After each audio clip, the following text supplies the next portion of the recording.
Hai orang yang berdosa, mengapa kamu tidak malu kepada Allah yang menciptakanmu ketika kamu melakukan amal jelek sewaktu di dunia?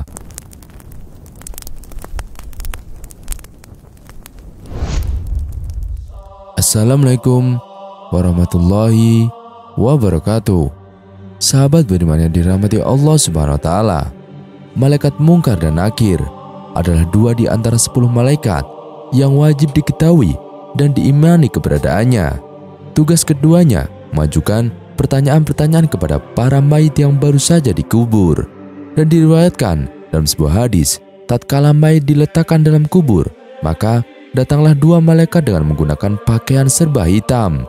Kedua matanya menatap tajam, pandangannya menakutkan, suaranya seperti guntur yang menyambar. Tampak pula kedua taringnya seolah mampu menggali bumi. Lalu keduanya datang kepada mayat sekitar kepalanya. Dan dalam hadis yang lain disebutkan pula bahwa mata keduanya seperti belanga yang terbuat dari tembaga dan taringnya laksana tanduk sapi. Sedan suaranya tidak ubahnya halilintar. Keterangan lain pernah meriwayatkan bahwa malaikat Mungkar dan Nakir bisa menggali dan menginjak hanya dengan menggunakan rambut yang dimiliki. Di samping itu, masing-masing mereka juga membawa sebuah tongkat atau gada besi yang memiliki bobot sangat berat. Bahkan diilustrasikan seandainya seluruh jamaah haji yang berada di Mina diminta untuk mengangkat tongkat yang dimiliki kedua malaikat ini, niscaya tidak akan mampu. Di hadis yang lain juga disebutkan, jika gunung-gunung itu dipukul dengan gada itu, niscaya hancur menjadi tanah. Hadis di bawah ini dicatat oleh Al-Hafiz Al-Sayuti rahimahumullah di dalam kitabnya Syarhul Sudur, yang menurutnya telah dikeluarkan oleh Ibnu Abi Dunya dan Abu Nuaim. Daripada Jair bin Abdullah radhiyallahu an berkata, saya pernah mendengar Rasulullah SAW bersabda, sesungguhnya anak Adam itu senantiasa dalam lalai tentang apa yang dijadikan Allah baginya. Sesungguhnya ketika ia dicipta oleh Tuhan, berkata Tuhan kepada malaikat, catatkanlah rezekinya, catatkanlah jalan hidupnya, catatkanlah ajalnya, catatkanlah sama ada kesudahannya celaka atau bahagia. Sesudah menjalankan tugas, malaikat itu pun kembali. Kemudian ditugaskan dua malaikat pula untuk menuliskan semua kebajikan dan kejahatan orang itu seumur hidupnya. Apabila ia menemui ajalnya atau mati, kedua malaikat tadi pun berangkat kembali. Lalu ditugaskan Allah malaikat maut atau Israel untuk mengambil nyawanya. Setelah selesai dikuburkan, rohnya dikembalikan ke jasad. Ketika itu, tibalah dua malaikat lain, Mungkar dan Nakir, untuk menyoalnya. Setelah selesai disoal, keduanya pun kembali. Apabila tiba saat hari kiamat, masing-masing malaikat yang menulis kebajikan dan yang menulis kejahatan itu turun semula dengan sebuah buku catatan. Lalu buku catatan itu digantungkan di leher orang itu, sambil keduanya mengiring orang itu, yang satu sebagai pemimpin dan yang satu lagi sebagai penyaksi. Kemudian Rasulullah SAW bersabda lagi, sesungguhnya suatu perkara besar sedang menanti kamu di hari hadapan, yang mana kamu tiada langsung tertanggung olehnya, maka hendaklah kamu memohon pertolongan Allah yang Maha Agung. Menurut ajaran Islam, setelah kematian dari setiap jiwa akan menuju ke alam barzah atau alam kubur, di mana si mayat akan dibolehkan kembali bangkit dan berbicara ketika ditanya oleh kedua-dua malaikat Mungkar dan Nakir. Walaupun tubuhnya telah hancur, pertanyaan akan dimulakan, yakni selepas proses perkebumian telah dilaksanakan. Malaikat Mungkar dan Nakir akan menanyakan beberapa pertanyaan kepada mayat. Bara' bin Azib meriwayatkan bahwa Rasulullah SAW telah bersabda, ada dua malaikat yang akan menanya si mayat. Kedua-duanya akan menyiasat si mayat dengan terperinci. Inilah rintangan terakhir yang dihadapi oleh mayat. Apabila si mayat dapat menjawab ke semua pertanyaan, maka terdengarlah seruan benarlah engkau. Selepas itu, datanglah seorang yang cantik, wangi, dan pakaiannya indah dan berkata, gembiralah Anda mendapat rahmat Allah Subhanahu wa Ta'ala dan surga yang cukup menyenangkan. Kemudian mayat itu berkata, engkau pun beruntung mendapat nikmat daripada Allah Subhanahu wa Ta'ala. Siapakah engkau? Jawabnya, akulah amal solehmu. Demi Allah Subhanahu wa Ta'ala, sepengetahuanku, engkau sangat taat mengerjakan suruhan Allah dan menghindari perbuatan maksiat, maka Allah pun memberi ganjaran kepadamu. Kemudian terdengarlah seruan, berilah dia pakaian daripada surga dan bukakan kepadanya pintu ke surga. Kemudian diberilah dia pakaian daripada surga dan dibukakan pintu-pintu surga.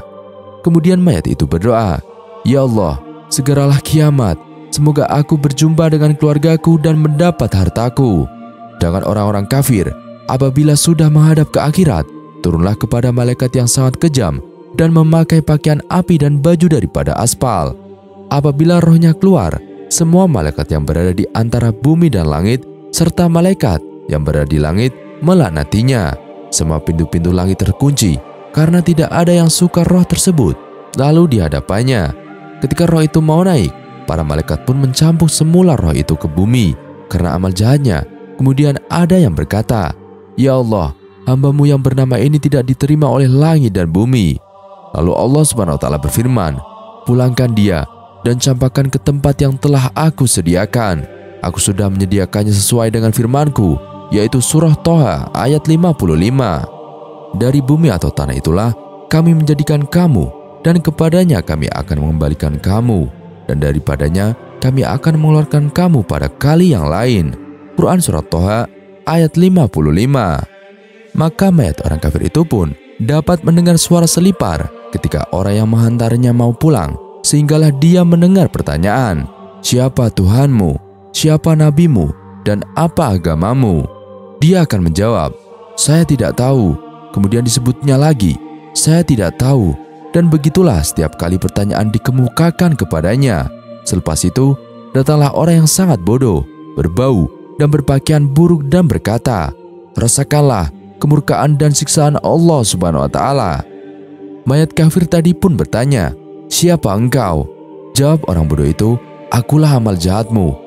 Engkau selalu mengerjakan maksiat kepada Allah serta tidak mau mentaati perintah Allah Subhanahu wa Ta'ala. Oleh karena itu, Allah memberi balasan yang setimpal kepadamu." Mayat kafir itu pun berkata, "Engkau pun mendapati kemurkaan Allah Subhanahu wa Ta'ala." Kemudian datang seorang yang tuli, bisu, dan pekak membawa tunggul daripada besi yang teramat berat yang tidak mampu diangkat dan dipikul oleh manusia dan jin. Kalau dipukulkan kepada gunung, niscaya runtuhlah gunung itu.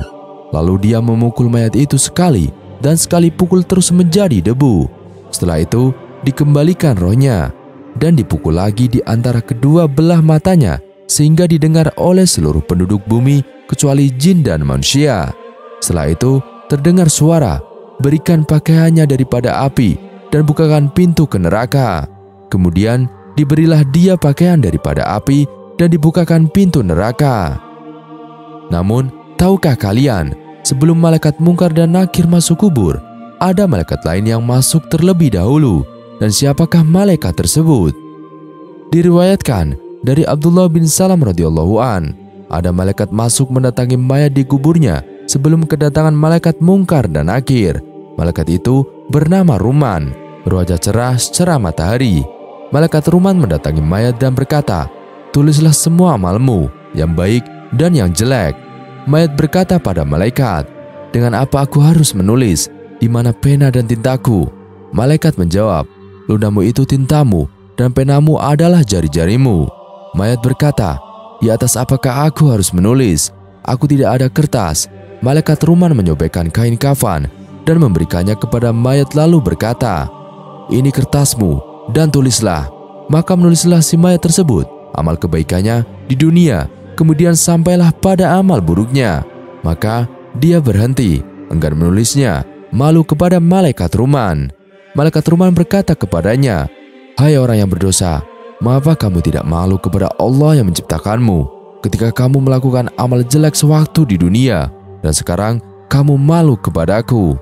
Lalu malaikat Ruman mengangkat tiang besar dan memukulnya kepada si mayat.